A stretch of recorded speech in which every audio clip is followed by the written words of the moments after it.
Okay, hello everybody and welcome to Math with Gonzalez and Figueroa. Okay, today our topic is a very interesting one.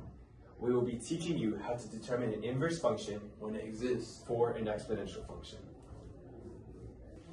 Now you may be wondering, what do these words even mean? Like, things are getting crazy here, but don't worry, we'll explain them to you.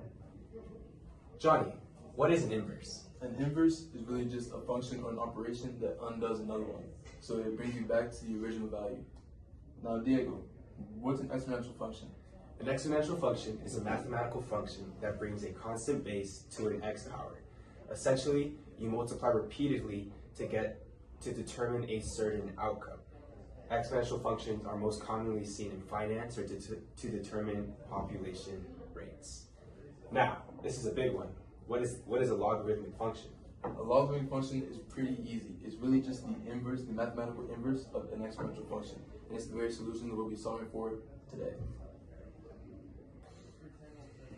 Alright, so in order to successfully find the inverse of an exponential function, we must first understand how to convert an exponential function into a logarithm. That would just be starting with log. The b value here will always be your base. The a value here will be your argument, and then this exponent will always be what the log equals. Okay, now that we understand the conversion model, we'll do a simple example for you guys. So 6x equals 7, it's the same thing. It might look scarier because they're not letters anymore, but don't worry, we can use the same method.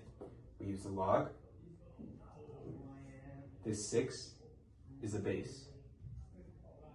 The a, or the 7, is the argument, and your exponent for then is what you're equaling to. And yeah, that's how you do it in a simple manner. Now, let's move on to more complex problems. Okay, this right here is our complex function. It's 6 to the power of 7x minus 4 plus 1. Now, I know, it's kind of scary. There's some things we haven't tackled here yet, but don't worry, stay tuned and we'll teach you exactly how to solve this.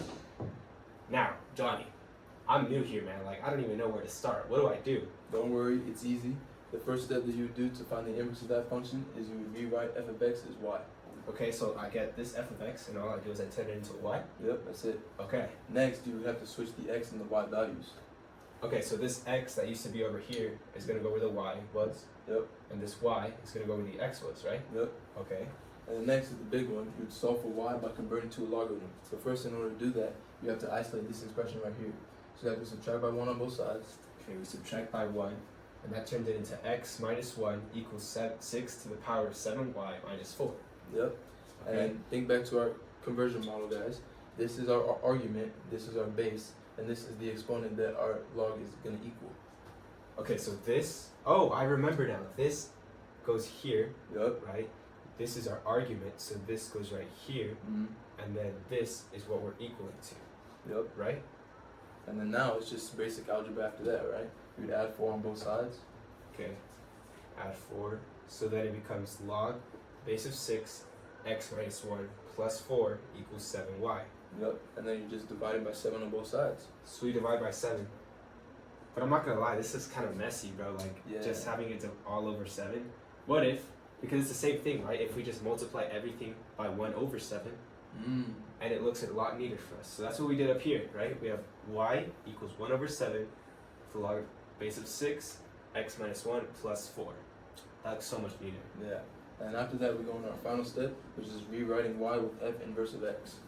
Wait, so you're saying all I do is I change this y to this? That's it. It's that simple? That simple. This is a lot easier than I thought. Yeah, it's just these 4 basic steps, and you'll be solving inverses of functions like that all the time. Okay, now that we've solved everything and we've solved the inverse of our exponential function, we need to check it. And the way we're going to check it is by using composition. Now, what is composition? I have no clue, but Johnny, please enlighten us. Composition is essentially where you're just taking both functions and putting them into each other's x values, and you're trying to get the same x output. Okay, I remember now. Can you please show us an example of how to do it? Alright, so you see how here it's usually f of x. Well, now it's f of f inverse of x because you're putting that inverse function into here, right? So you would be putting it into this x value. So you see right here it says 6 to the power of 7, but then you would put the inverse function, right, into where the x value was. So then it'd be 6x to the power of 7 times 1 over 7 times log 6x minus 1 plus 4 minus 4 plus 1. And then now we'll go to solve for it. These will cancel out, and then these will cancel out. So you get 6 log 6 x minus 1 plus 4.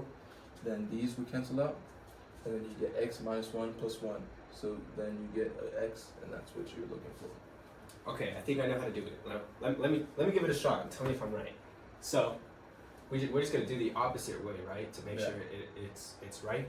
So we have f inverse of f of x, right, and we have our original, well, our inverse function, and in this x right here, we have to plug in that function, right? Yep. So it's gonna be 1 over 7 log 6, and now it's 6 to the power of 7x minus 4 plus 1 minus 1 plus 4, right? Yep. Okay, now what are some things that we could do here? Oh, you could cancel out, because a log 6, the next one of 6 is always just cancels out, right? Yeah. So that cancels out. And then what else? Oh, this one and this one could cancel out. So now we're left with 1 over 7, 7x minus 4 plus 4, and obviously minus 4 plus 4, just 0. So you cancel that out. So now it's 1 over 7 times 7x. Again, cancels out to give us x.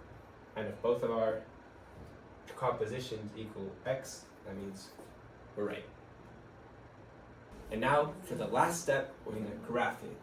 And the way we graph it is simply by entering both of our functions into a graphing calculator and see if they're reflections across the y equals x line. And as we can see, they are.